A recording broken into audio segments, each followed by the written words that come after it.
Shalom, praise the lord, hallelujah. ನನ್ನ ಪ್ರಿಯ ಆತ್ಮೀಯ ದೇವರ ಮಕ್ಕಳೇ, ಈ ಮುಂಜಾನೆ ದೇವರು ಒಂದು ಬಿಡುಗಡೆ ಉಳ್ಳ ವಾಕ್ಯ ನಮ್ಮೆಲ್ಲರಿಗಾಗಿ ತಲುಪಿಸಿದ್ದಾರೆ. ಲೂಕನ ಬರೆದ ಸುವಾರ್ತೆ ಪುಸ್ತಕ 17ನೇ ಅಧ್ಯಾಯ 19ನೇ ವಚನ. The book of Luke 17:19. ಅವನಿಗೆ, ಎದ್ದು ಹೋಗು, ನಿನ್ನ ನಂಬಿಕೆ ನಿನ್ನನ್ನು ಸ್ವಸ್ಥಪಡಿಸಿದೆ ಅಂದನು. Amen. And he said unto him, Arise, go thy way, thy faith had made thee whole. Amen. ಇದರ ಸಾರಾಂಶ ಮೇಲೆ ಕಥೆ ಇದೆ. ವ್ಯಾಧಿಗಸ್ತನು ದೇವರ ಬಳಿಗೆ ಬರುವಾಗ ದೇವರು ಆತನ ಜೊತೆಯಲ್ಲಿ ಹೇಳಿರುವ ಮಾತು, ಎದ್ದು ಹೋಗು. ಯಾವ ವ್ಯಾಧಿ? ಶಾರೀರಿಕ ವ್ಯಾಧಿಯಲ್ಲಿ ಕೆಲವರು ನಮ್ಮಲ್ಲಿ ಇರಬಹುದು, ಮಾನಸಿಕ ವ್ಯಾಧಿಯಲ್ಲಿ ನಮ್ಮಲ್ಲಿ ಕೆಲವರು ಇರಬಹುದು, ಕುಟುಂಬದ ವ್ಯಾಧಿಯಲ್ಲಿ ಕೆಲವರು ಇರಬಹುದು, ಆರ್ಥಿಕ ವ್ಯಾಧಿಯಲ್ಲಿ ಕೆಲವರು ಇರಬಹುದು. ಈಗ ಈ ಮುಂಜಾನೆ ಕೇಳುತ್ತಿರೋ ತಮ್ಮಲ್ಲಿ ಅನೇಕರು ನಾನಾ ವಿಧವಾದ ವ್ಯಾಧಿಗಳಲ್ಲಿದ್ದೀರಿ. We are facing so many diseases.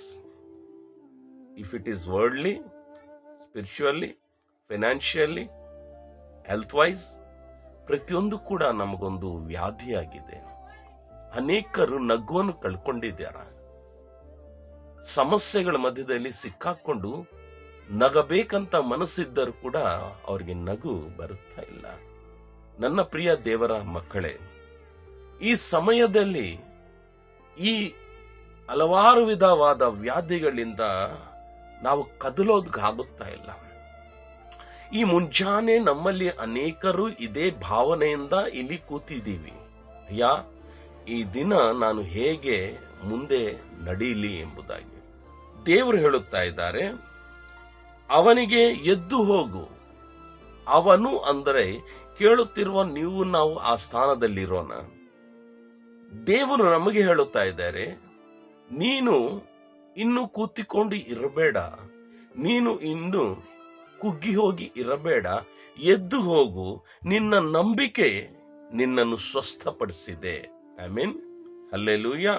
ದೈ faith had made thee whole ಎಂಬುದಾಗಿ. ನಮ್ಮನ್ನು ಸ್ವಸ್ಥಪಡಿಸೋದು ಯಾರು? ಡಾಕ್ಟರ್ಸ? ಯಾರೋ ನಮ್ಮ ಹಿತಚಿಂತಕರ? ಎಷ್ಟು ದಿನ ದೇವರು ಹೇಳುತ್ತಾ ಇದ್ದಾರೆ, ಇಷ್ಟು ದಿನ ನೀ ಕೂತಿಕೊಂಡು ಹತ್ತಿರೋ ದಿನಗಳು ಸಾಕು. ನೀನು ಪಟ್ಟಿರೋ ವ್ಯಥೆ, ನೀನು ಪಟ್ಟಿರೋ ನೋವು ಸಾಕು. ಎದ್ದು ಹೋಗು, ನಡಿ, ನಾನು ನಿನ್ನ ಸಂಗಡವಿದ್ದೀನಿ. God is going to take care of you. ದೇವರು ನಿಮಗಾಗಿ ಒಳ್ಳೆಯದು ಬಯಸೋದಕ್ಕೆ ಬಂದಿದ್ದಾರೆ. ಮಗನೇ, ಮಗಳೇ, ನನ್ನ ಸಹೋದರ ಸಹೋದರಿಯರೇ, ನನ್ನ ತಂದೆ ತಾಯಿಯಂದಿರೇ, ದೇವರು ಈ ಬೆಳಗಿನ ಜಾವದಲ್ಲಿ ನಿಮ್ಮ ಸಂಗಡ ನಿಮಗೆ ಎಬ್ಬಿಸೋದಕ್ಕೆ ಬಂದಿದ್ದಾರೆ. ಕುಗ್ಗಿ ಹೋಗಿ ಕೂತಿದ್ದೀರಾ? God is going to tell you, get up, ಎದ್ದು ಹೋಗು, ನಿನ್ನ ನಂಬಿಕೆ ನಿನ್ನನ್ನು ಸ್ವಸ್ಥ ಮಾಡಿ. ಕಷ್ಟವಿದ್ರು, ಹೋರಾಟವಿದ್ರು, ಅವಮಾನಗಳ ಮಧ್ಯದಲ್ಲಿ, ಆರ್ಥಿಕ ಸಮಸ್ಯೆಗಳ ಮಧ್ಯದಲ್ಲಿ ನೀವು ಪ್ರತಿದಿನ ಯಾವ ದೇವರಿಗಾಗಿ ಎದುರು ನೋಡ್ತಾ ಇದ್ದೀರಲ್ವಾ, ಆ ದೇವರು ಈ ದಿನ ಬೆಳಿಗ್ಗೆ ಹೇಳುತ್ತಾ ಇದ್ದಾರೆ, ಎದ್ದು ಹೋಗು. ಇದು ಹೇಳ್ತೀರಾ? ಇದು ಒಳ್ಳೆ ಸಮಯ. ದೇವರು ನಿಮಗಾಗಿ ನಿಮ್ಮ ಮನೆಗಳಿಗೆ ಬಂದು ನಿಮಗೆ ಎಚ್ಚರಿಕೆಯಿಂದ ಹೇಳ್ತಾ ಇದ್ದಾರೆ, ಎದ್ದು ಹೋಗು, ನಾನು ನಿನ್ನ ಸಂಗಡವಿರೋ ದೇವರು. ನಿನ್ನ ನಂಬಿಕೆ ಹೊಂದಿದ್ರೆ ಸಾಕು, ನಾನು ನಿನ್ನನ್ನು ನಡೆಸುತ್ತೀನಿ ಎಂಬುದಾಗಿ. ಅಂಥ ಒಳ್ಳೆ ದೇವರು ಈ ದಿನ ನಿಮ್ಮ ಮನೆಗೆ ಬಂದಿದ್ದಾರೆ. ಪ್ರಿಯರೇ, ಸ್ವಾಗತಿಸಿ, ನಡೀರಿ, ಎದ್ದು ಹೋಗಿರಿ.